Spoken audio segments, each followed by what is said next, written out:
Syria.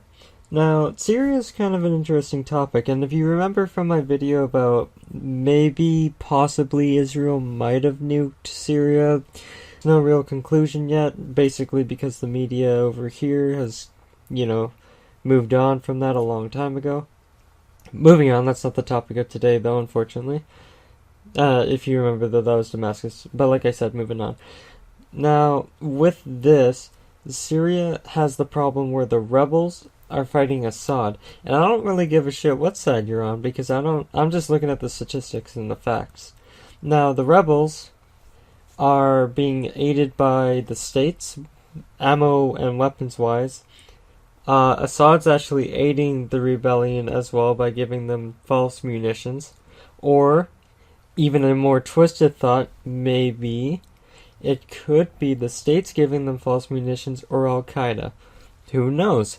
It's tough to say because we don't know that environment, we don't live there, we have no idea what's really going on there, we're just reading articles, watching videos, right? But moving on, from what I have collected, this is my opinion and what I've made out of it, the rebellion is kind of interesting. I'm going to start with the rebellion and then go to Assad.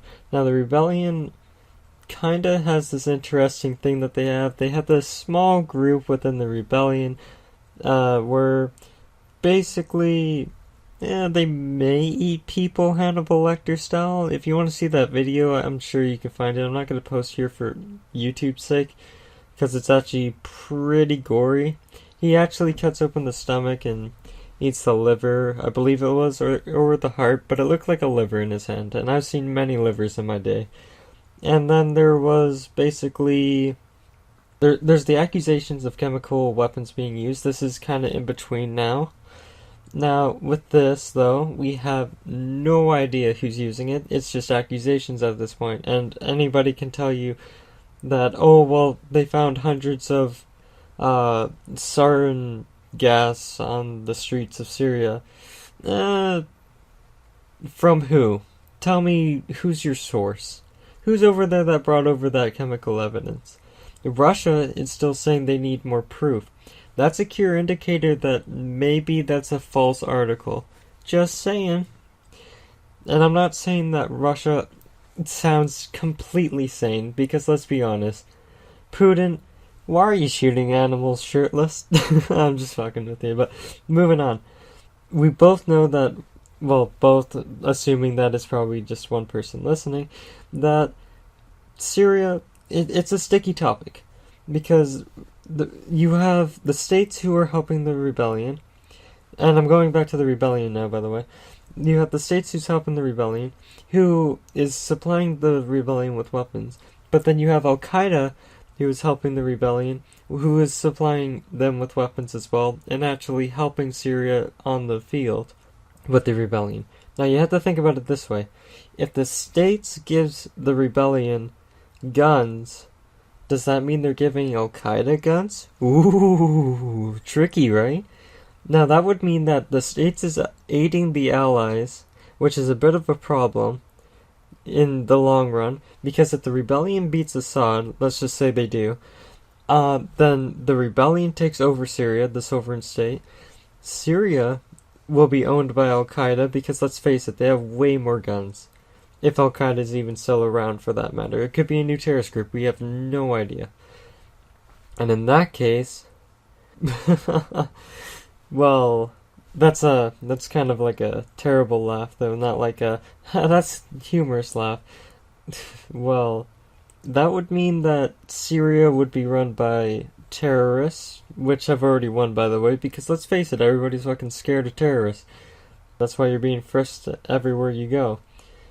And so, Syria would be run by Al-Qaeda. Al-Qaeda would own their munitions, their anti-air defenses, and etc. Not saying that they could run it well, because I'm not sure what their background is when it comes to politics and running a country. It would probably be much like Somalia with the pirates and anarchy, where it's all just a bunch of bullshit, kill everything. With the pirates, that is, of course. Now, moving on, because I think I touched on the rebellion quite a bit. Now, Assad, I haven't really heard much about, honestly. All I hear is dictator, dictator, dictator. but every time I look at it, maybe this could have happened. Think of I'm gonna do both scenarios to be fair though, because I have no idea what's going on, and neither of us do.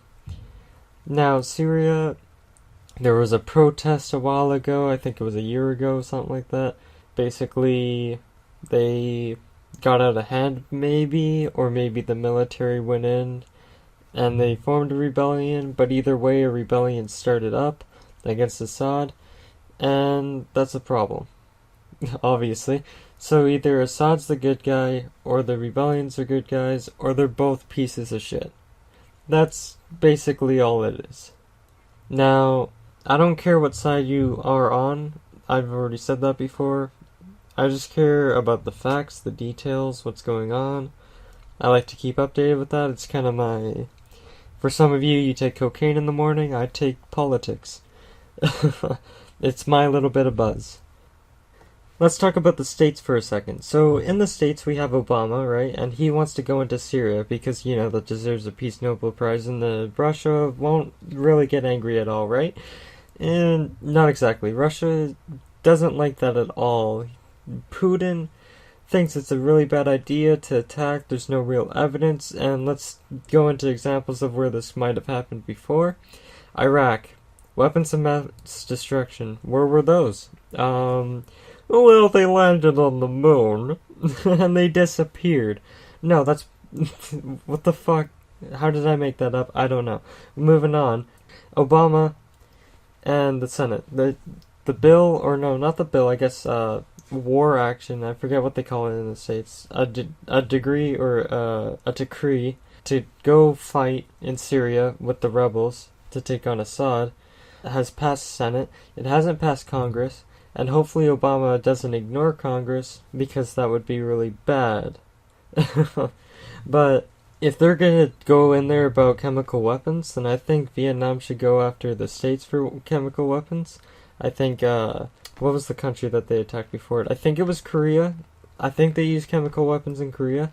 And there's been many cases and accusations of chemical weapons used in Iraq. Now, what does that mean? States? Yeah, I don't think you have any grounds to really attack, because you're being very hypocritical when it comes to your past. Just a little bit angry about that, but anyway. So even if Syria's using chemical weapons, I don't think the States should be the ones to be involved with it. I think it should be different countries who have a better history when it comes to not using this kind of lethal force, if it were to come out like that. And I agree with Russia when it comes to that. Russia has this idea that we should wait. No, wait. They might not be using chemical weapons. We don't have a fixed idea about this. We don't have all the evidence. And we don't know who is using chemical weapons. Many are accusing Assad because all they hear is dictator, dictator, dictator. They think of Stalin and Hitler. But honestly, you cannot compare them together because we don't have enough details. It's as simple as that.